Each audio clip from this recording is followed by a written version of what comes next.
दोस्तों, good evening. I'm back. I'm going to talk to you all on something which is exploding in the Indian press. And इसके बारे में मैं कुछ बताऊंगा आपको. And this concerns the fact that the Indian Prime Minister had not been called or invited for the G7 meeting which is being held in Canada from 15th to 17th of this month. पहली बात तो let us be very clear कि India जो है is not a member of the G7. So once you have understood this, then you will see that along with India, there are so many other countries have been invited so many times and so many times they have been dropped. पर ये matter थोड़ा serious हो गया अभी for the simple reason that India was being called for this meeting for 6 years consecutively. And इस बार they have not called India. And इसका reason क्या हो सकता है? मेरे अंदाजा, my assessment is that this is something which India should have expected, and it also shows that India lacks a clear-cut policy. We can't go around with a begging bowl asking that we should be called for this meeting, we should be called for this meeting. I first of all could not understand what Mr. Modi was doing in the earlier 6 meetings which were held at various places, this G7 meetings. आपने कुछ achieve किया है? What did you achieve? Did you become the Vishav Guru or the Vishav Mitra? What did you get? Nothing. In my view, you got nothing. Except you had a puffed up ego and you could come back to India and say, I've gone and attend this meeting. And the Indian opposition and other things would get overawed, and the Indian public would say, wow, it's a great thing you went and attended this meeting. This meeting, India should never have attended at all. Because this is a conclave of the Western powers, a group of people, who have earlier expelled Russia from this meeting. And these are the people who want to dominate the world. That is the point which I'm trying to make. They want to dominate the world, and they were thinking that India is one of their lackeys, and they were being called. India was being called. So my opinion is that India should not have been going for these meetings. But then the question arises, once you've been called for 6 times, how come suddenly you're dropped? Uska reason kya hai? The reason I will tell you kya hai. Reason is the anger of Donald Trump, one. And secondly is an inconsistent Indian foreign policy. And third is an Indian affinity for Russian weapons. These are the 3 reasons. Now let us take the first one. Donald Trump has been feeling insulted with Modi for a long time. It all started, when he was getting ready for the election, that is the 2024 election, and Modi was visiting Washington at the time to meet Joe Biden, and Donald Trump made an announcement that my friend Modi is coming and he will be coming to meet me. I mean, that was a very normal statement, and I think Modi should have gone and met Trump, but he didn't do it. I don't know why he didn't go. Probably he thought he was very smart or something, or God knows. Well, he can tell only. And that had a repercussion because Donald Trump won the election against all odds. And the first thing he did was not to invite Modi for the swearing-in ceremony. Mind you, he called the Chinese president, but he didn't call Modi. And despite Jaishankar sitting in Washington for days together to wrangle an invitation, it didn't happen. And my question is, what the hell was Jaishankar sitting there trying to wrangle an invitation from Modi? It is required. If he didn't call you, good enough. But then, gentlemen, Indians look for, support and lionizing by the Western world. That's what the Indians look forward. And probably Modi was feeling that he lost a bigger opportunity by not being invited. Then Modi made a visit to Washington, where he met Donald Trump, and as you all know, you know that meeting. I don't think it went off very well, and Trump was a little curt with him, and that was the end of the matter. Then came those famous incidences which took place earlier, with the Modi government being involved with Niger and Gurvanth Singh Pannu. Now, I couldn't understand why Modi should be involved with these small-time rats, and that was a big flood and plunder. And I do not know who was the person who was directing all this, but Pannu felt a threat to his life, number one, and number two, the other man, that is Niger, was shot dead. I don't know who did it. But all the same, the Canadians felt that it had been done, engineered by India, and the previous Prime Minister of Canada, that is Justin Trudeau, was anti-India, and the next man who has come in is also not very favorable to India. After due discussion, I think they must have discussed the G7. Among all of them, they decide they don't want to have Modi there. Of course, it's a loss of prestige. As an Indian, I feel greatly humiliated that this has happened. But then we must look into the reasons what happened.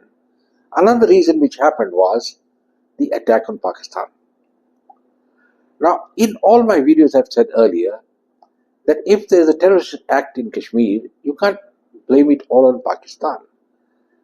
There needs to be an inquiry held there, maybe by a retired judge, as to what was the lacuna, what was happened in Kashmir, what happened there? How come there was no security cover for the tourists? How come the intelligence of the Jammu and Kashmir police, the Indian intelligence, the army intelligence, didn't know a damn thing of how it's going to happen there? And sitting so far away in Singapore, I knew that something's going to happen in Kashmir. In fact, I told one of my friends, I said, there are millions of tourists going to Kashmir. Pakistan has to do something, but they won't do it openly, and they'll do it to the local people. So again, the question is, it's the locals who are involved. And India should have concentrated on catching the locals, have an inquiry, and to show to the world we are doing it, something. On top of it, Modi thought he's won a big battle and he's going to behave like Israel. Now, you can't behave like Israel without American support. And secondly, you can't behave like Israel unless you have the military superiority like Israel has over Hamas and Jordan or Syria. Pakistan is an equal match to India, and one should have been very careful. And then a big blunder was committed also by the foreign minister. I understand they went and told Pakistan they were going to attack your terrorist camps and nobody else, so relax, don't take it easy. I mean, you couldn't expect Pakistan to take it easy. And India thought terrorism is the main issue in the world, and everybody's come on support for India because everybody's condemning terrorism. See, condemning terrorism is something else, and pinning it onto Pakistan is something else. A lot of people feel Pakistan is a victim of terrorism itself. There is a TTK fighting in Pakistan, the Baluch Liberation Army is fighting. Pakistan is facing a terrorist backlash. And now, to rub salt into India's wounds, the latest news which I'm getting from the Security Council is that Pakistan has been made some vice chairman or something of the terrorist committee by the Security Council. And it's also been made some vice president of the committee which is to decide how to deal with the Taliban. It was a big blow to India that a terrorist state, which India claims to be a terrorist state, is being put in these important positions. India would have won the day if India had concentrated on Kashmir. I don't see how you can keep blaming the others when you yourself are hollow. India allowed the exodus of Kashmiri Hindus from Kashmir. India allowed it. Yes, I'll say that. In 92, 93, I was very much in the Kashmir Valley, and I was wonderstruck that how the Jammu and Kashmir police and others were just sitting silently when the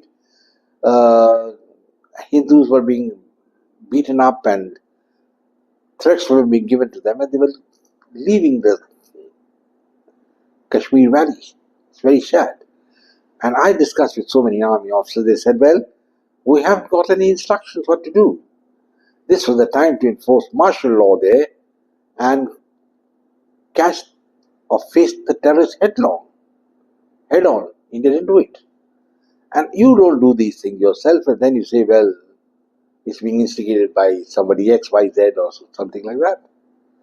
And then the geopolitical situation has changed. And it has changed so badly that India didn't have a single supporter who condemned Pakistan. I don't know of anybody who condemned. And in these committees which have been set up, none of the Security Council members, even Russia, didn't veto them, in which Pakistan has been given this important position. And what is the meaning? It means Russia is disillusioned with you. So there's so many things, gentlemen. I mean, you can put in a small video which I want to make, but bear in mind that one should look into the mirror and see how you look, because only the mirror will tell you how you look. I think it's a grave miscalculation of policy by Narendra Modi. And all along, he was getting a little overconfident, And when you're overconfident, you slip. And that's what happened.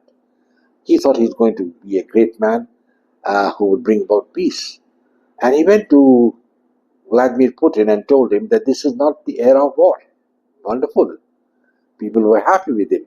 But here's a man who started bombing the terrorist camps. And there's no doubt some children were killed there. How do you do that? It's not the way to be done. You just don't, invade the sovereignty of a country by saying you got terrorist camps, so we're going to attack you. It was, I think, a political blunder which India committed. With the result, nobody came in support. And the Chinese, one of the correspondents, whom I met in Singapore, I asked him what happened. And his comment very simple. He says, Captain, you've been a very senior officer in the Air Force, and you're holding a wonderful position here in Southeast Asia. But tell me, war is supposed to be the last option in any action, while your Prime Minister made war as the first option.